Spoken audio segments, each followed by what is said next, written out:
Hello student, welcome to my YouTube channel Adhyayan Guru. तो देखिए, आज का जो टॉपिक ले रहे हैं वो है बायोमेट्रिक के ऊपर। आपने कहीं ना कहीं नाम सुना होगा बायोमेट्रिक, या फिर आपने फिंगरप्रिंट का तो नाम सुना ही सुना होगा। लेकिन आज आपको इस क्लिप में पता चलेगा कि बायोमेट्रिक जो यूज किए जाते हैं वो किस लिए यूज किए जाते हैं। आपको कोई एक नई सिम कार्ड एक्टिवेट करवानी हो तो आप आधार कार्ड लेकर जाते हो और वहां से आपको थंब लगवाना पड़ता है। तो वो थंब वाली डिवाइस होती है, वो क्या होती है? आप बैंक में जाते हो, जो मिनी बैंक की ब्रांच होती है, चाहे बैंक ऑफ इंडिया ले लो या फिर स्टेट बैंक ऑफ इंडिया ले लो, आप जाते हो, आप पैसे निकालने के लिए आपको अंगूठा लगाना होता है। या फिर आप खाता खुलवाने जाते हो, तो वहां पर क्या होता है कि आप पढ़े लिखे नहीं होते हो, तो जो पढ़े लिखे होते हैं वो तो अपना सिग्नेचर कर देते हैं। जो पढ़े लिखे नहीं होते हैं वो क्या करते हैं कि अपना इंक लेकर सफेद पेपर के ऊपर अंगूठा लगा देते हैं, यानी कि थंब लगा देते हैं। तो ये फिंगरप्रिंट्स का आखिर मामला क्या है, आखिर इनकी जरूरत क्यों पड़ती है, इनके डिवाइसेस क्यों बनाए गए? हमारे पास सिग्नेचर के लिए तो पहले ऑलरेडी एक डिवाइस था, प्लस दूसरा पॉइंट कि थंब लगाने के लिए तो हम लोग इंक लेते थे और थंब लगा देते थे। फिर ये डिवाइसेस आखिर मार्केट में लॉन्च क्यों किए गए? तो इन्हीं बेसिक के ऊपर आज हम इस क्लिप में देखेंगे कि बायोमेट्रिक क्या होता है, बायोमेट्रिक सेंसर क्या होता है, और जो फिंगरप्रिंट वाले जो डिवाइस होते हैं उनका यूज किस लिए किया जाता है। पहली बात तो आपको ये समझ लीजिए कि जो फिंगर्स होते हैं, आप अंगूठे को लीजिए, आप इसमें इंक लगाइए और किसी सफेद पेपर के ऊपर उस अंगूठे को प्रेस कीजिए, ठीक है? तो उसका डिजाइन आपको छपा हुआ दिखाई देगा। आप किसी दूसरे पर्सन को बुलाइए, उसके अंगूठे में इंक लगाइए, सफेद पेपर पे प्रिंट करवाइए, तो उनके थंब और आपके थंब असल में एक जैसे नहीं होते हैं, सेम होते हैं, ठीक है? अब जो देखिए सेम तो होते हैं, लेकिन इनका असल में यूज किस लिए किया जाता है, हमें थंब लगाने की जरूरत क्यों पड़ती है? आजकल एंड्रॉयड मोबाइल देख रहे हो आप, एंड्रॉयड मोबाइल में क्या होता है कि जिसने अपने अंगूठे का निशान लगाया उसी से मोबाइल का लॉक खुलेगा, किसी दूसरे ने लगाया उसका नहीं खुलेगा। क्यों? क्योंकि सभी के जो फिंगरप्रिंट्स होते हैं वो अलग अलग होते हैं। आप 10 उंगलियों की बात करें, 10 फिंगर्स की, तो सभी के डिजाइन आपको अलग अलग मिलेंगे। इसका अलग मिलेगा, इसका अलग मिलेगा, इसका अलग मिलेगा। तो आज हमारा टॉपिक है बायोमेट्रिक सेंसर के ऊपर। देखिए, बायोमेट्रिक सेंसर कुछ इस तरीके का होता है। आपने किसी ऑफिस में काम किया होगा, ठीक है, तो आपने कहने की बायोमेट्रिक सेंसर जरूर देखा होगा। अब देखिए, बायोमेट्रिक सेंसर होता क्या है? तो होता क्या है कि यहाँ पर एक छोटा सा सेंसर लगा होता है जहां पे हम अपने थंब को प्रेस करते हैं। यहाँ पर कुछ बटन्स लगे होते हैं, ठीक है, 1 2 3 4 5 6 7 8 9 जो भी आपके बटन्स हो वो यहाँ पे बटन्स लगे होते हैं। क्लोज का, एक्टिव का, जो भी आपके बटन्स हो वो यहाँ पे लगे होते हैं। और साइड में आपकी डिस्प्ले लगी होती है, ठीक है, डिस्प्ले। जब आप फिंगरप्रिंट को यहाँ पे लगाते हो तो डिस्प्ले में उसका आउटपुट दिखाई देता है। यहाँ पर एक अलग सा कार्ड के लिए दिया जाता है कि अगर फिंगरप्रिंट यूज नहीं करते हो तो आप कार्ड का भी यूज कर सकते हो स्वीप करके। तो कुछ इस तरीके से आपका बायोमेट्रिक होता है, ठीक है।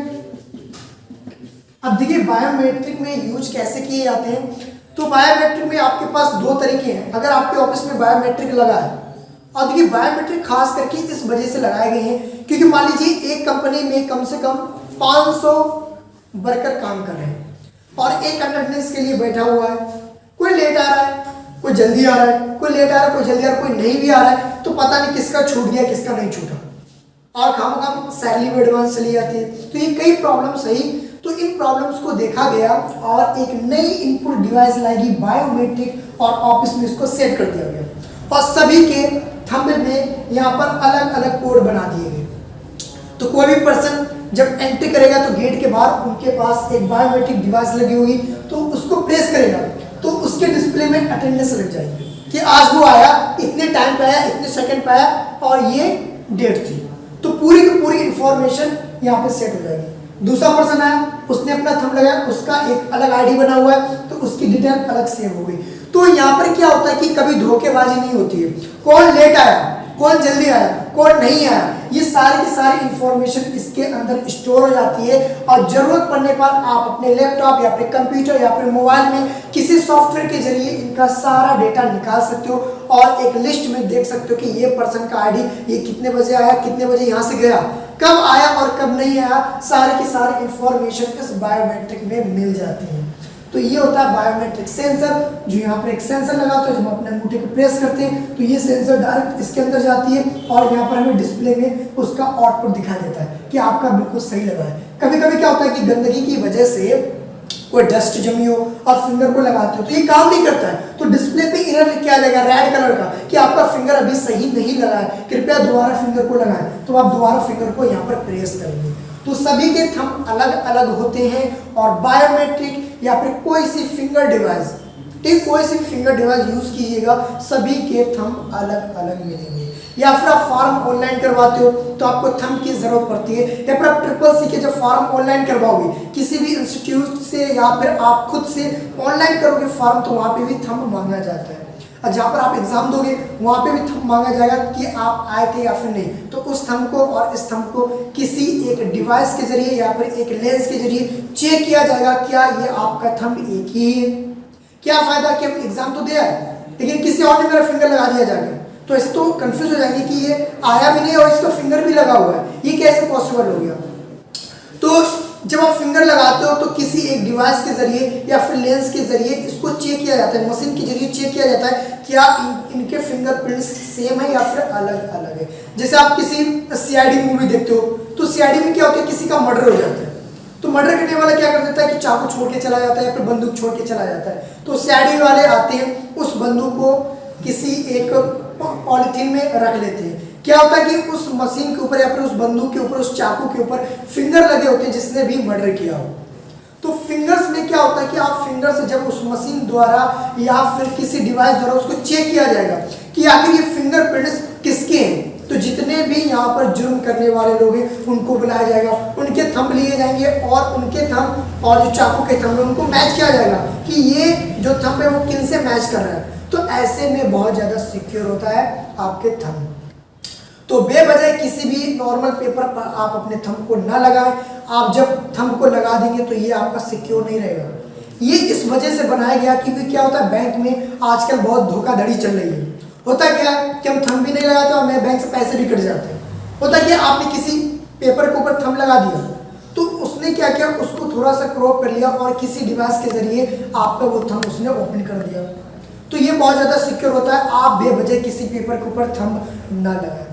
देखिए बायोमेट्रिक जो होती है उनके अंदर आपको कई टाइप्स के सिक्योरिटी मिलेंगे। एक तो होता है थंब, चाहे तो आप थंब भी यूज कर सकते हो या फिर एक ID कार्ड, ठीक है। ID कार्ड जैसे आप इसके सामने रखोगे आपके अटेंडेंस लग जाएगी। तो ये होता है प्लस आपका नॉर्मल पासवर्ड, ठीक है।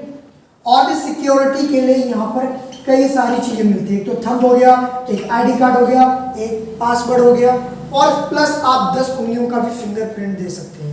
ऐसे भी पर्सन होते हैं जिनका अंगूठा ही नहीं होता तो आप किसी भी उंगलियों का यूज कर सकते हो।